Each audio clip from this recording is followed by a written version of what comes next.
Hello everybody and welcome to this Easy 11 Plus live lesson. It's wonderful to have you here, whether you're watching on YouTube or whether you're watching on Facebook, in the Independent Schools group, in the 11 Plus Journey, or in the Cadwallader Quest group.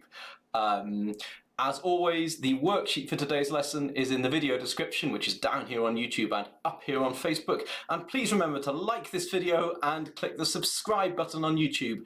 And remember to click the bell next to the subscribe button. Even if you're already a subscriber, please take a moment to click that bell if you haven't already. It makes an enormous difference. And of course, as you already know, because you're watching this live, these lessons are every Tuesday evening at 6 o'clock. On this channel. Right, today we're going to be focusing on creative writing, which is something a lot of people ask for very often.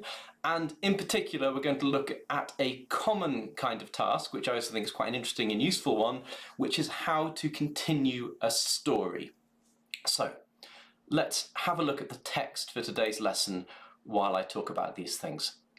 So when you get a task like this, and in this case, the instructions tell you to continue the story for 100 to 150 words, the first thing to think about is what the point of a question like this is. What is the examiner trying to achieve when they ask you to do this?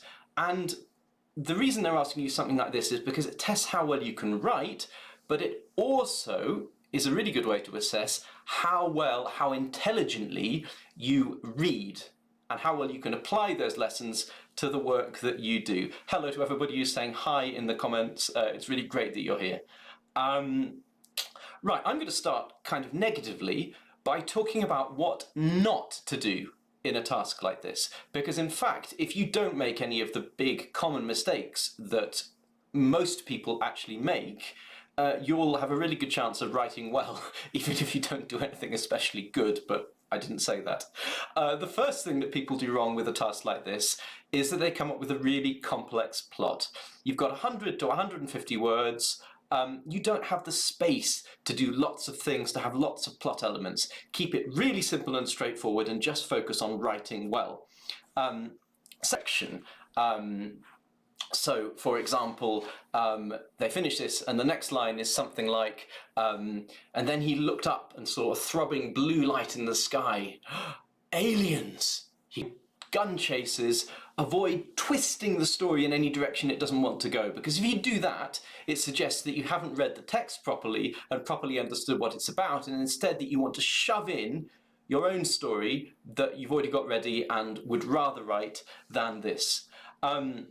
The third thing, which is a really common mistake, is that you try and finish the story. Your task is to continue it. You don't need to hurry the plot so that you come to a natural ending. Just write something that's good, that occupies the correct number of words, and that's all you need to worry about.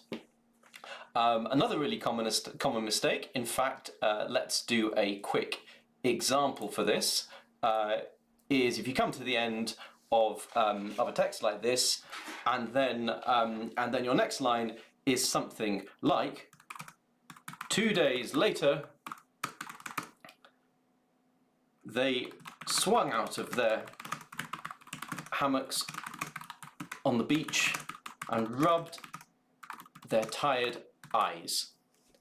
And if you start like that, then you're immediately jumping into doing something which is not actually carrying on the tone of the story, because you've taken the story into a totally different time frame. You're not writing about the events here. In effect, you aren't continuing, you're writing another chapter in the book, which is not what the task is about at all. Let's hide that again. A couple more of these. And if you can't remember all of them, come back to the video and check this list, and remember not to do these things when you write an answer to a task like this. Another common mistake is introducing significant new characters. A task like this will give you at least one character. Work with that character and reduce new and different things to a minimum, because if you introduce a new character, then you aren't demonstrating your ability to understand the characters in the story and work with them, which is part of what the examiner is testing. And the last thing I wanted to throw in is, if the text you're given doesn't have lots of dialogue, by dialogue I mean conversation, people saying things, then don't start throwing lots of dialogue into the thing that you write, because you're showing that you haven't understood the tone and the style of the story. You're doing something totally different. Right. That's there's some debate in the comments about whether I'm glitching as I broadcast. I very much hope not, but if I am, I'm afraid at this stage there isn't very much that I can do about it. I hope it's just your computer. Right, more positively, what you should be doing, and this is dead simple. Number one, you should be analysing the text properly and understanding not just what happens and who the characters are, but also what are the key features, how does this author write, and which sorts of ideas can you take into your piece? Because your job isn't to write something that's completely identical, but it is to show that you've understood the sort of stylistic approach, the kind of way of writing that's going on here, and to demonstrate that you can build some of that into your piece of writing. And the second end of a passage like this is to think sensibly and simply about how you might take this plot and continue it. Remember, you're not being tested on your ability to do something crazy and surprising and innovative. In fact, it's the opposite. You're being tested on your ability to take the ideas and the style here and then make them your own. Right. Okay, so I've spoken about analysing the text and understanding it. Let's do that. So we've got this passage here. And we know from the information above, which is in the worksheet, you may not see it in your screen, but we see here that in this text, a sailor describes the moment when their ship is struck by a meteorite. The text actually refers to a meteor, but by saying meteorite, I'm just being a little bit more scientifically accurate, because I'm annoying like that. Right. Okay, so that's the context, and that's all you need to know about the background to this. As it came hurtling towards us, it seemed to expand until it looked almost as big as the ship herself. So immediately we can see that the author is interested in really strong, powerful verbs like this, and that's a really good thing for you to do in any piece of writing, but it's worth having this reminder that it's something that would be appropriate here. Until it looked almost as big as the ship herself. On the other hand, we can see that the author is very happy to use simple, straightforward words like this when they're appropriate. Not everything has to be enormous, ginormous, spectacular. There's a kind of directness there. It struck the ship aslant on her port side a few feet behind the funnel and close to the waterline, passing through the engine room and out through her bottom. Now, I'm not sure what strikes you most about that, but the strongest impression I get is the tremendous amount of detail. We know exactly, if we understand the terminology, we know exactly how this meteorite strikes, where it goes through the ship, what damage it immediately causes, in really, really exact detail. And actually this to me is almost surprising, because at the moment when the narrator is seeing these things happen, I don't think they could possibly know all this detail about what's actually gone on as it's passed through the boat. Because this is an I story. You can see that, for example, from the word work. There we are. We can see that from the word us down there, for example. So they must be talking about things that they've understood with hindsight. That's worth bearing in mind. To continue the style of the story, you are allowed to say things that the narrator might not have known about at the time, but would have learnt about a bit later. There was no perceptible shock along with the blow, but the crash was terrific while the smell of burning was almost suffocating. Now I just want to highlight this, which is quite sort of an emotional moment, or at least it gives a strong sense of the sensations of the kind of fear and oppression of that experience, precisely because it's the first such thing that we've encountered here. This is a very dramatic moment, but this isn't a passage that says, I was so scared. It's quite factual, almost a little bit detached, and this is, at least from what we've read so far, quite an unusual moment, insofar as it goes into a very intense personal experience of being almost suffocated by the smoke, by this smell. There was no perceptible shock, So here, just to be clear, that's talking about a violent vibration caused by hitting the boat. That's a feeling. The crash was terrific. So there was no shock, but the crash was terrific. So that must mean that this is talking about a sound, because it couldn't be a crash they felt, because that would be a shock. So we've got a sensation, we've got a sound, and we've got a smell, all really closely together. So there's very, very strong use in this section of a range of senses, which again is one of these things I'm always encouraging people to do, and it's particularly appropriate if you're continuing this text, because that's what the author themselves do. I'm delighted by the people commenting and saying and defining some of the terms in the text, like port side and so on. Thank you for doing that. Someone can go in there and define a slant, and then everyone will be really happy. Which is not to be wondered at, since the mast was blazing so fiercely that it set the ship on fire merely by passing through. Again, lots of detail there. I like fiercely because it's a little bit of a personification of the fire. It makes it seem angry. So intense was the heat of it that it passed through the ship's bottom into the water. We instantly became enveloped. That's another really strong verb, really precise verb, like hurtling in the first line, in a dense cloud of hot, steamy vapour. You'll notice that this writer doesn't use too many adjectives. They write fairly cleanly, but in this sentence we've got quite a few. We've got intense, we've got we've got dense, we've got hot and steamy. So they don't fill their writing with adjectives, but they do use them where they feel that they're useful to create a really strong impression of what's happening and what it felt like to be there. A moment later, it exploded under us, throwing up a cone of water. This is another very precise description, because if you think what a cone is, you might imagine a chute of water, or a funnel of water, or a fountain of water. But here we've got a cone of water, shoom, which is interesting, and it helps you to imagine it very precisely. That's a good thing to do in your writing, and it's a good thing to do continuing this piece of writing. Am I getting repetitive? Yes, I am. That came near to swamping the ship. And I like came near to just because it's precise, because it tells us what didn't happen as well as what did. For a space of perhaps 2 seconds after the passage of the meteor through the ship's hull, the silence of the night continued. And this is a very, very short time, perhaps 2 seconds. That's a much shorter time than the time it would take to read this sentence. Now, we need to think about what we're going to be doing next at the end of this. And I said some things about what we shouldn't be doing. We shouldn't be starting a play script full of dialogue. We shouldn't be saying, 2 days later, I was blah, blah, blah. In fact, there's a really good clue here about what we should be doing, because this says, for a space of 2 seconds, there was silence. And what question is that raising in the reader? Moment for you to think about that. Okay, that's long enough, I'm sure you're all there. Of course, we as the reader want to know, so what sound broke the silence after those 2 seconds? And so if you want to show that you've really understood this and that you can continue this effectively, you'll start by dealing with that precise point. Okay,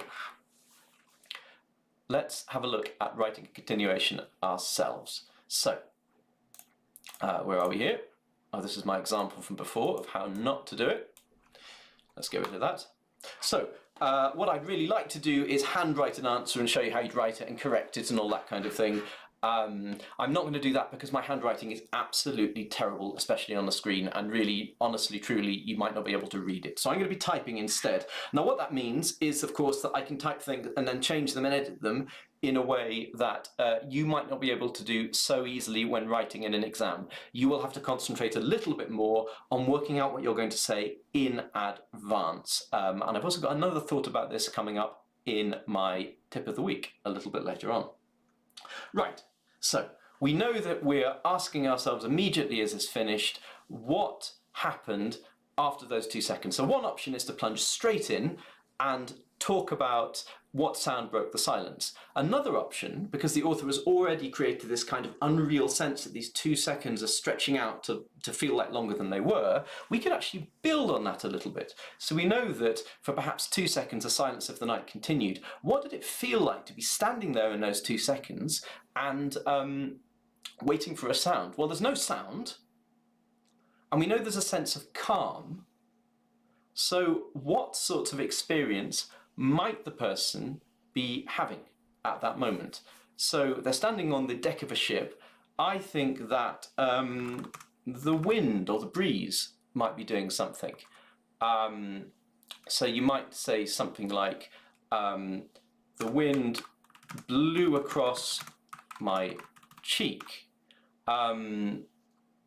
But then, yeah, the wind blew across my cheek, and then we put a bit of emotion in, as though to reassure me. So we're building a scene, we're using an interesting sense that's not sound, and we're building in a bit of emotion and characterization. But I wonder whether I'm overstating this a little bit. Could I show that the wind is reassuring rather than telling the reader? So rather than the wind blew across my cheek, what would you do to somebody's cheek if you wanted to calm them, to reassure them, as long as you knew them very well? Maybe you would stroke their cheek. Imagine you're soothing an animal or a baby or something. Oh, the wind stroked my cheek. And then stroked already suggests that the wind's reassuring, so we can actually get rid of this. And one of the things you should be doing constantly when you're writing is asking, do I need this? Have I actually already said it? Yes, you can hear me now. Okay, I apologise for that. Thank you to those people who've pointed it out. Right, where were we? My apologies. So, we've got the wind stroke my cheek. In that moment, what that made me feel, they'd be wondering, is this real? What's really been happening? So something like, in that brief moment, it was, and what would you think? You think, is this real? You might wonder whether you'd actually really experience in that moment.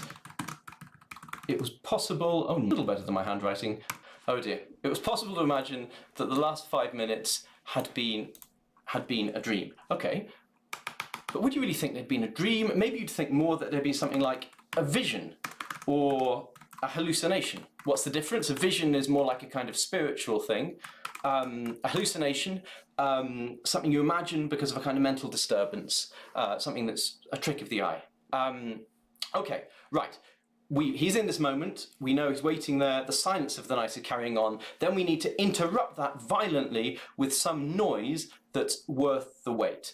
What's the noise likely to be? It's either going to be the people in the boat, I reckon, or it's going to be the boat making a sound. Let's have the boat making a sound and then have the people responding to that sound. So if the boat makes a sound, it's probably because it's breaking up. What sound is a boat going to make as it breaks up? Let's make it as violent as possible.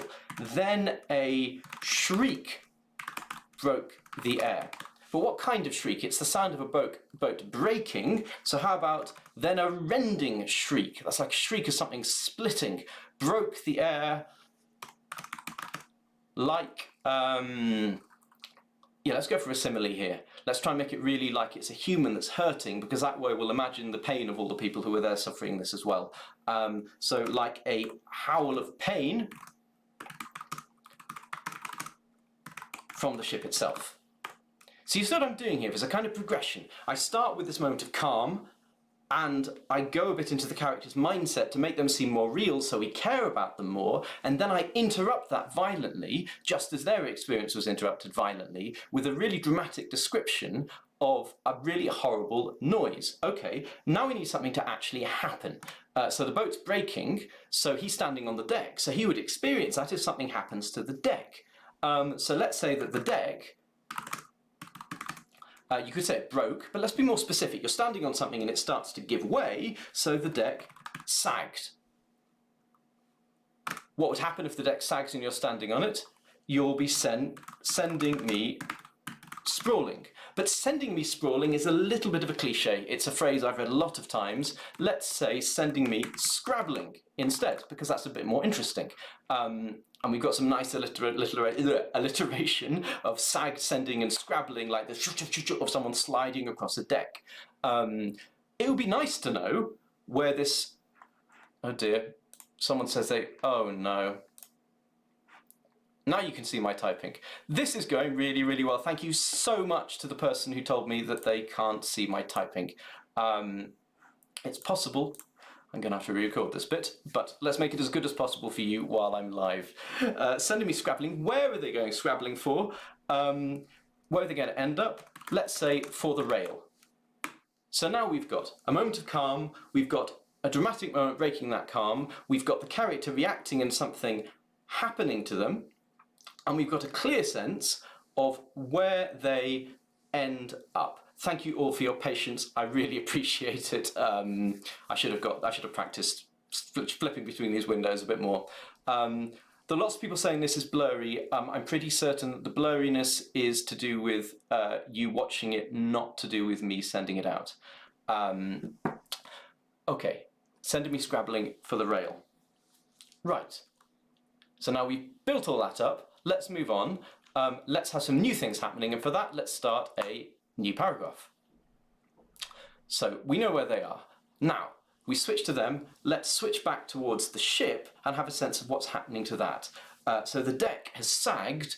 Now it would make sense if it starts to split, maybe. So you can see how I'm building this up. I didn't plan a plot in advance because I don't need to get to a certain point. I don't need to finish this. I just want to build it up naturally to a place where I can just leave it. So I'm just building it step by step. Let's say that the deck parted to my left. But I said deck already. I've just said deck in the last sentence. What's a deck made out of? It's made of planks, it's made of boards. The boards parted to my left. So this is an important thing to bear in mind if you want to write well in a way that's appealing to your reader, that you need to be careful to look out for repeated words and avoid them.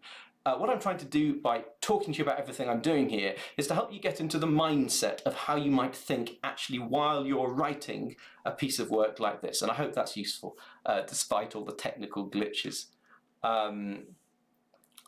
Someone's saying reload the page to make it not blurry.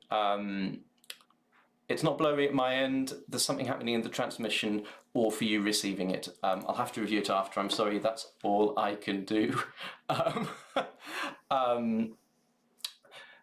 It's going out to you clear, but something's happening between my computer and yours.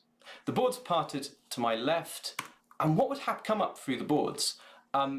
We're expecting them to be sounds or people, so let's do something a little bit unexpected. Let's bring more drama to what's happening to the boat. So maybe the smoke comes up. It's not a very interesting verb here. How did it come? Did it crawl up very slowly? No, this ship is really blazing. Let's say, and smoke seethed up. I like that verb. It's like seething. It's kind of twisting and winding together powerfully. I'm just going to jump in. Scott's given me some feedback. He says it'd be better if you put the whistling wind whip to my face at the start, because you've also got alliteration. It creates a harsher image. So I think that's really interesting feedback. I'll tell you why I don't agree, which does not mean that you are wrong. So first of all, I didn't want a harsh image because we're talking about the two moments of calm when the narrator is waiting for something to happen, and we want to do something that fits with that sense of calm, of a kind of unreal peacefulness when violence should be going on. And the second thing is, alliteration is something to use cautiously, in limits. There's a bit of alliteration here. The deck sagged, sending me scrabbling. If you're throwing in alliteration all over the place, then it looks like you are doing creative writing rather than that you're trying to tell a story well and bring the reader into it. You don't want to sort of wave in their face that you're... The same applies to adjectives. Don't overuse them. So that's my opinion on that point. But nonetheless, I think your idea is also a very good one. I don't deny that at all. Thank you, Scott, for that comment. And smoke seethed up through, what does it seethe up through? Through the crack. So we've got a really clear image here. And now we saw in the original text how the writer was mixing up an interesting range of senses. So the boards parted left and smoke seethed up through the crack. What did it smell like? Smelling of, and what would it smell like? What a ship is, it's an old wooden ship. It's all sort of waterproofed with tar and pitch. How about burnt pitch? And also burnt pitch. Scott likes alliteration. That's a nice bit of alliteration. Smelling, though, we can be stronger than that. It's a really powerful, unpleasant smell that makes you gag. Reeking. So I'm always looking at verbs and thinking, can I come up with a more powerful, more specific verb? And that will achieve way more than throwing in lots of adjectives and alliteration, which kind of get in the way and look like you're showing off to the reader, whereas really effective verbs just help the reader to imagine it well and don't do anything to spoil your writing. Malak says, it is blurry. There's no argument with it being blurry. I apologise if that's the case. If I reload things, then this stream will end and you'll be cut off. So I'm afraid I cannot do that. I'll just have to review this video afterwards and learn from it if it has come out blurry, and I can only apologise. Thank you, Malak, for the comment. Reeking of burnt pitch. Okay, now we've gone from people to ship. Let's go back to people. Because this person is not the only person on the ship, of course, because how would they be sailing it? And what we'd probably be noticing, first of all, is their sounds. And they'd probably be scared, but you wouldn't hear them very well because they're down in a lower part of the boat. So, in its wake came muffled cries, I think. And they're muffled. Let's just clarify that a bit. Sounding far away. Sorry, at your end, that is a relief. I'm obviously just selectively blurring for the people I really don't like who are watching this. No, I'm sorry if it's blurry. Please stop telling me that it's blurry. I cannot do anything about it if that is the case. In his wake came muffled cries, sounding far away.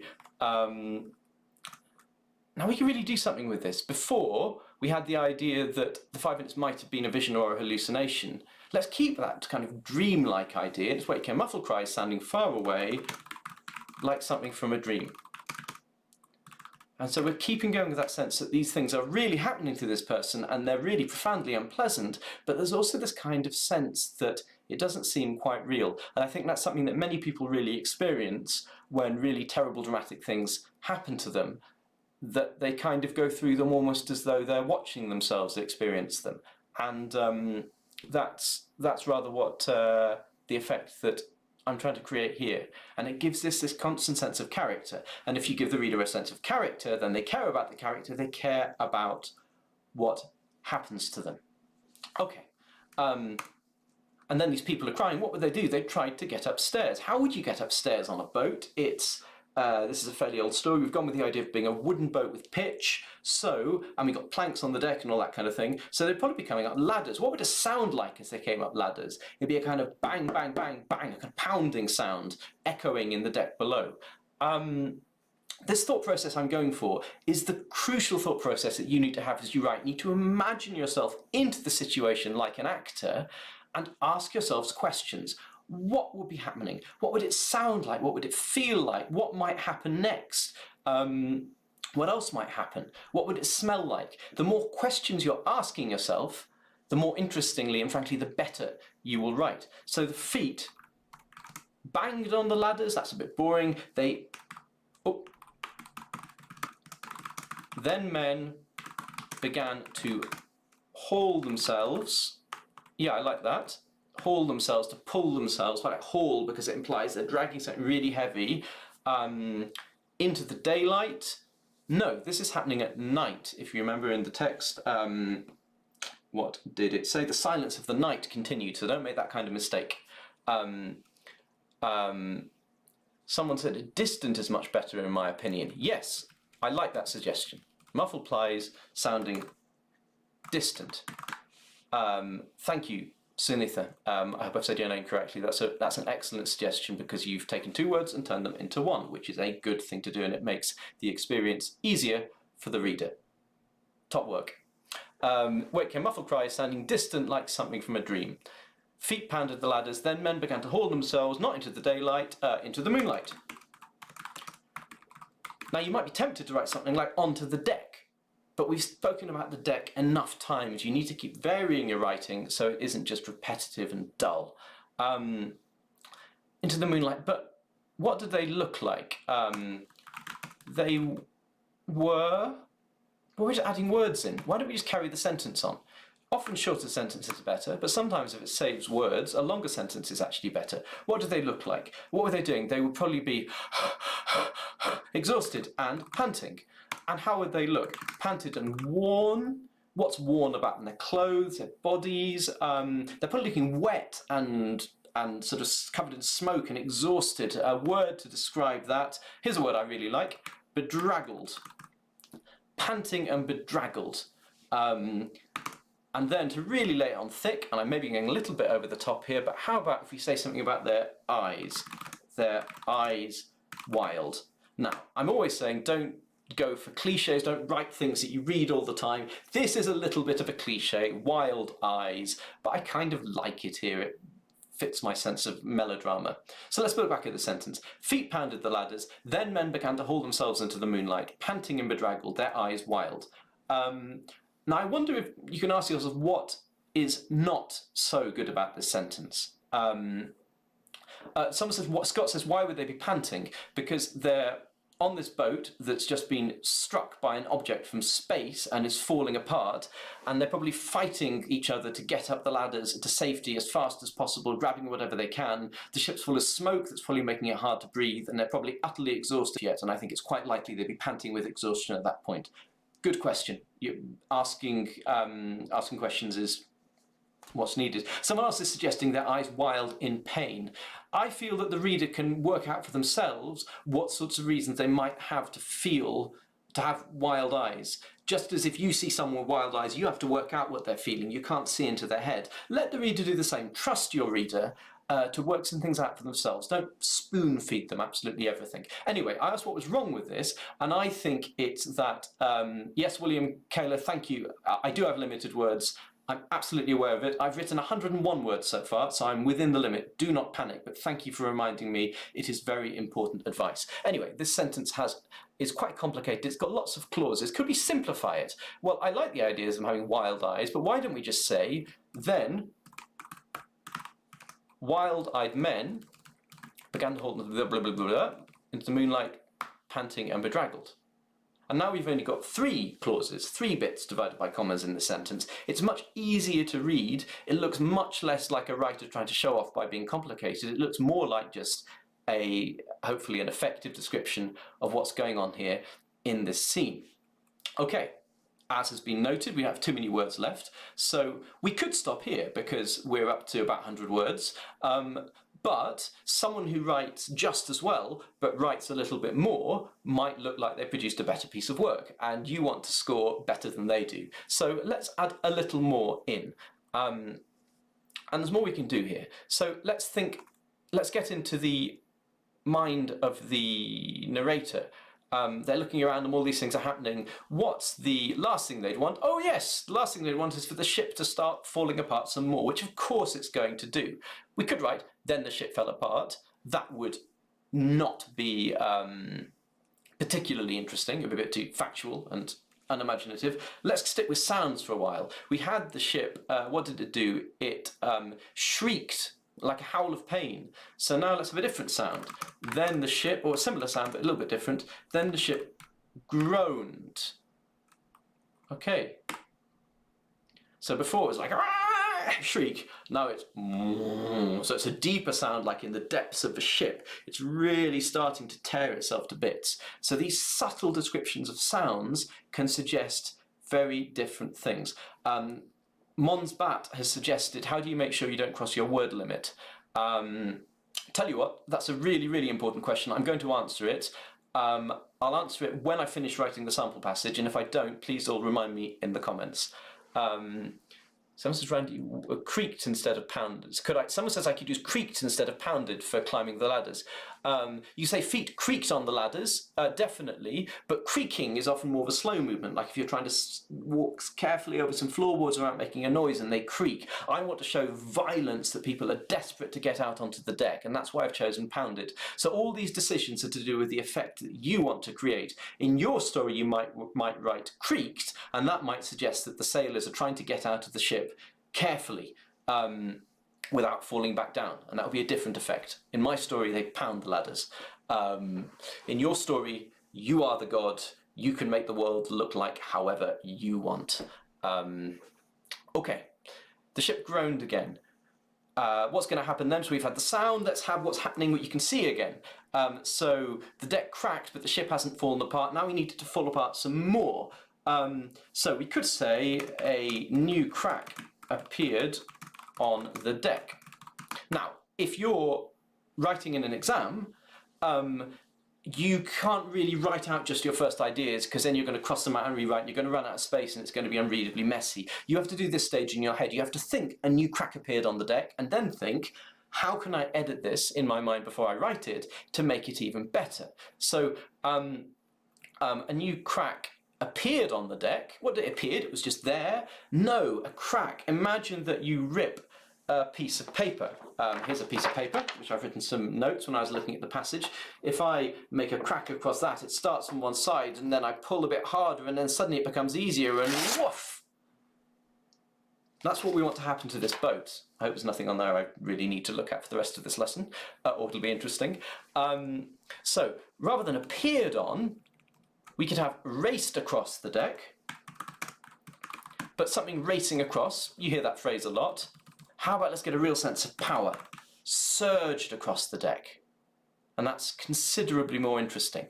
A new crack surged across the deck. Now, I'm going to go a little bit 11 plus here, because I like simple language that does the job, and I don't like coming up with fancy words for the sake of it. But you could just say something like fissure, which means the same as crack, just to show off a little bit of vocabulary, because I don't think this one spoils the writing at all. It doesn't look like you're showing off, it's just a good word.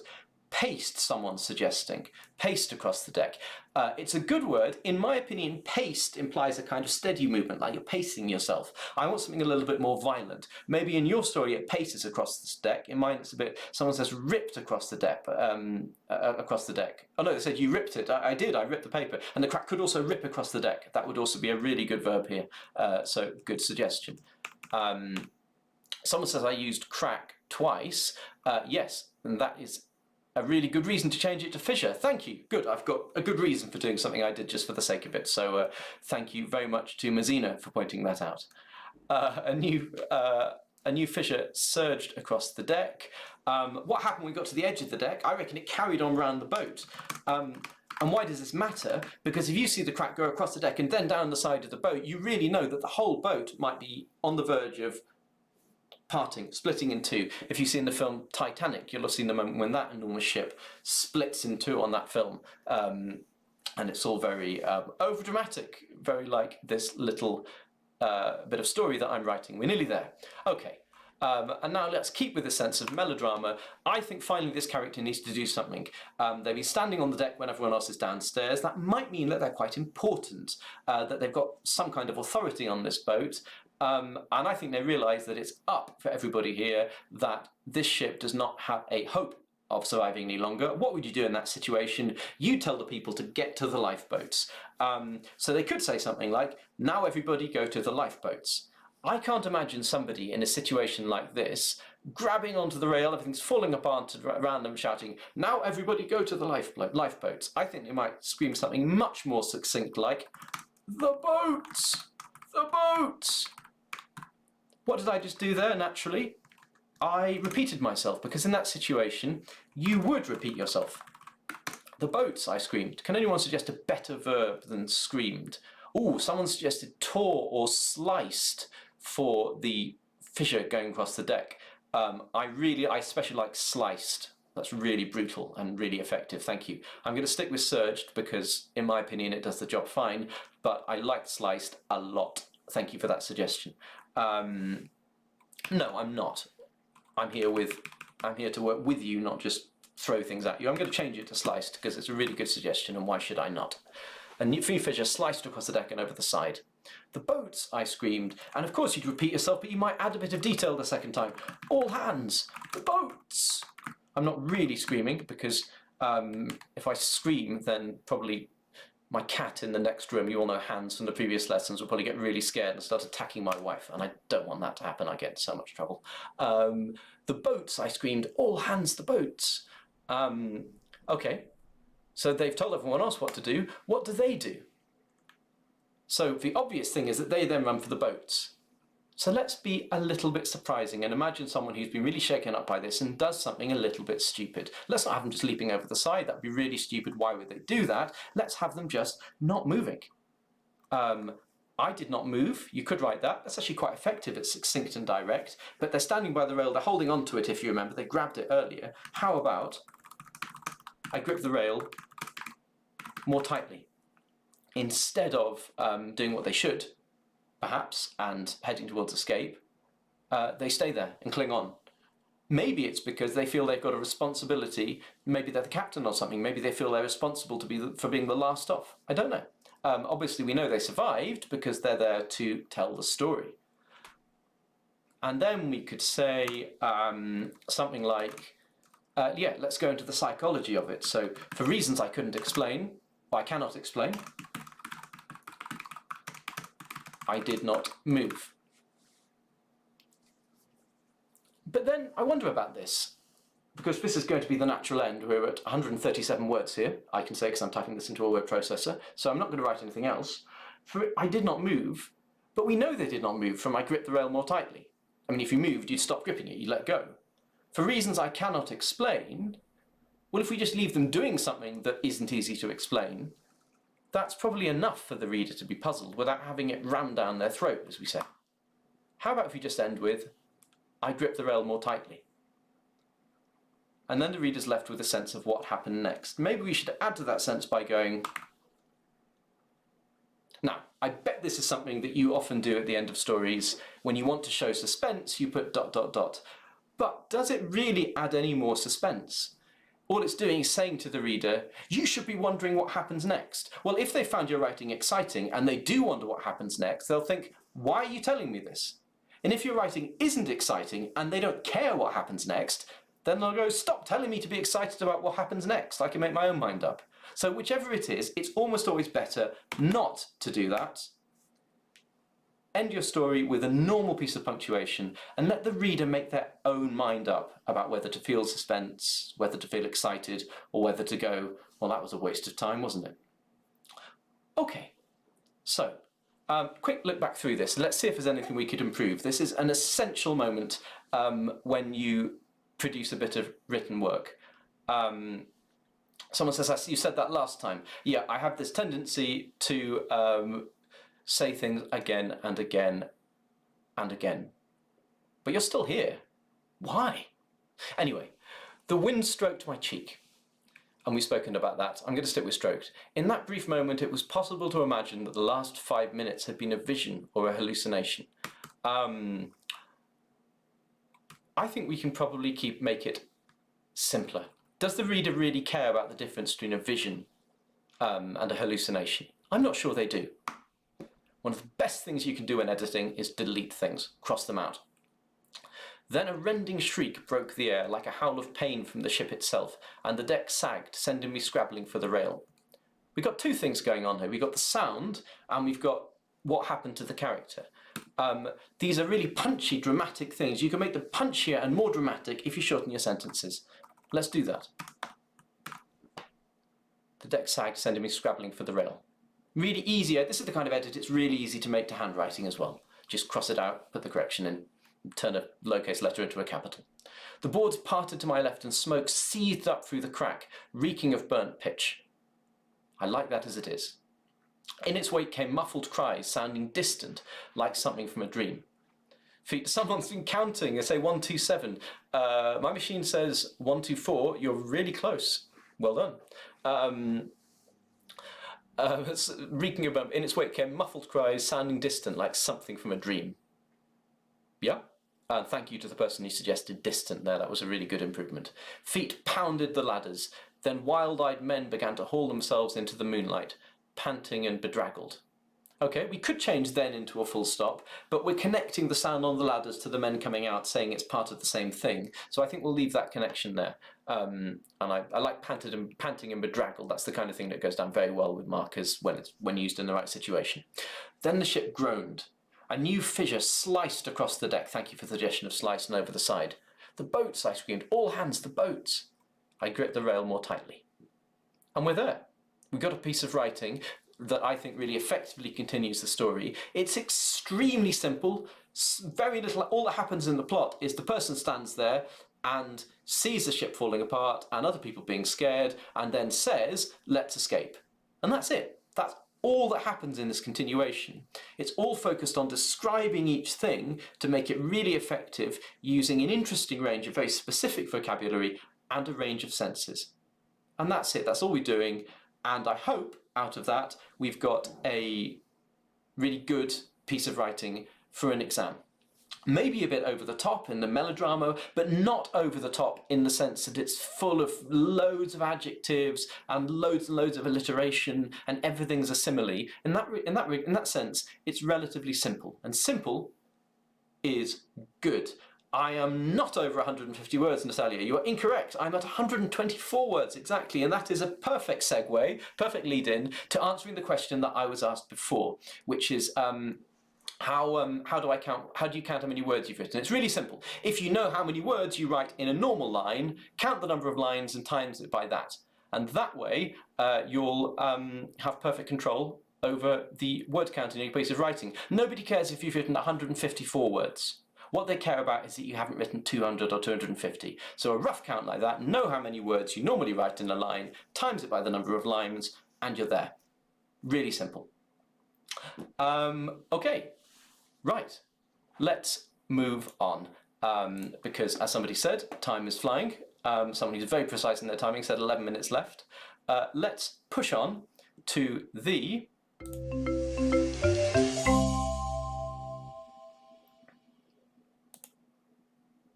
So I wanted to give two really short tips today. And the first one is extremely relevant to what we've been doing here, which is whenever possible, and yes, I've said this before, whenever possible, double space your work. And that means leave out a line between each thing that you write in a piece of creative writing. And that means that you've got space to write in corrections, writers even if you need to, without needing to put loads of stars and so on and put things below. I've said it before, it's really useful. Obviously, if you're given limited answer space, you can't do this, but if you're given as much space as you want to write, double space your work, it will make life so much easier. And the second tip I wanted to give is that you should be writing all over the text when you're doing comprehension or when you've got to do a bit of writing based on a passage. You should be writing all over the questions, underlining keywords, circling things that really matter and make a difference. And these are the things that will make sure that you spot interesting details that you can work with, and it'll also make sure that you avoid really obvious mistakes when you're analysing a question,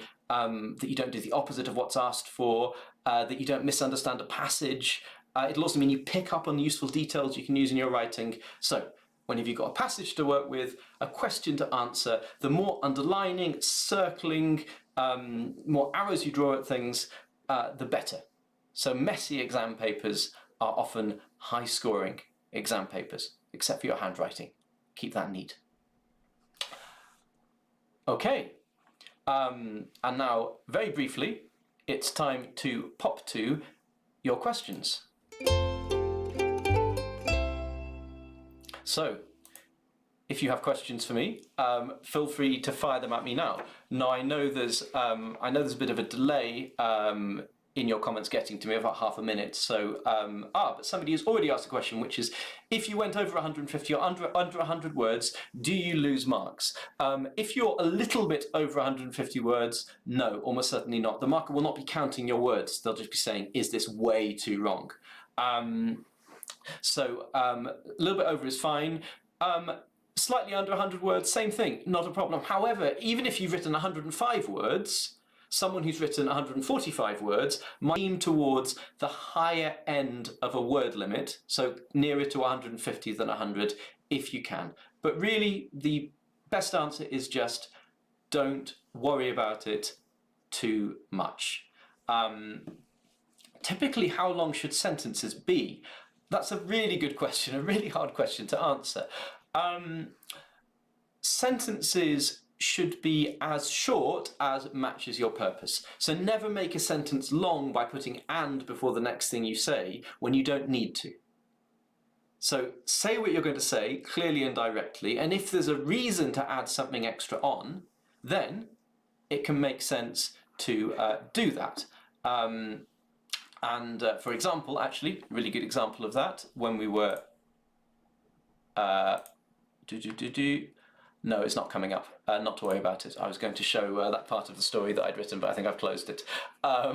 So there's the point where I said, then, after I described the men coming on ladders, and then I described them coming onto the deck. That could have been two different sentences, but putting it as one sentence showed that this was one big motion of the men coming up the ladders and then going onto the deck. So there was a reason to make the sentence longer. The basic rule for anything is, you can do pretty much anything if you've got a good reason for it. But don't just do things without a reason, like writing long, hard-to-read sentences. Anuja says, how can you decrease your writing time? Oh, that's a cracker of a question. First thing to say is, don't really worry about it until the exam is very close. If you just focus on writing well now and getting really good habits, that's what you should be doing at this point. And I think you'll find that the more you practice, the better you get at asking yourself the right questions as you write, then your writing time will improve naturally. And I think that's really the key answer, actually. Your writing time is not normally about the time it takes to form the words on the page. It's about the time that you spend sitting there thinking, what on earth do I do next? I can't think of what to write. And you get better and better at not doing that because you get better and better at asking yourself questions. What would happen next? How would you feel? The 5 senses always give you something to work with. For example, what would it smell like? What would it feel like? And as you get better at asking yourself questions as you write, you'll spend less time going like this, trying to think of what to say next. And so the less time you'll spend writing. So really don't worry about it too much, just practice. And don't really start thinking about actually trying to work faster unless you still have a timing problem when the exam is a month or so away. Do you lose marks if your handwriting is small? Absolutely not. You lose marks if your handwriting can't be read. If it's so small that you actually can't read the words, that's a problem. But normally, I normally find that small handwriting is often quite neat handwriting. People who write with small letters are often writing quite neatly. Right, just time for 1 or 2 more. Do you know about Descriptosaurus? Descriptosaurus is an absolutely fantastic book, and it's really useful. However, don't write by taking ideas from Descriptosaurus and kind of copying them into your writing. Descriptosaurus shows you lots of ways to come up with interesting descriptive ideas. Take that inspiration to come up with your own ideas. Don't copy ideas from Descriptosaurus. You're clever enough that you don't need to do that.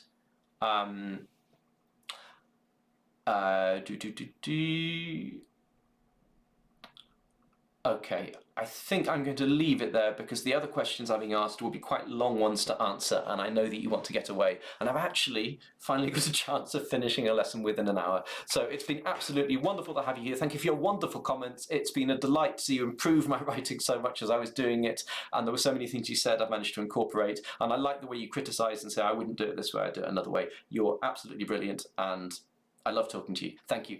Please like the video, please subscribe, please click the bell next to subscribe. Please be back here at 6 o'clock next Tuesday evening because it'll be really wonderful to see you.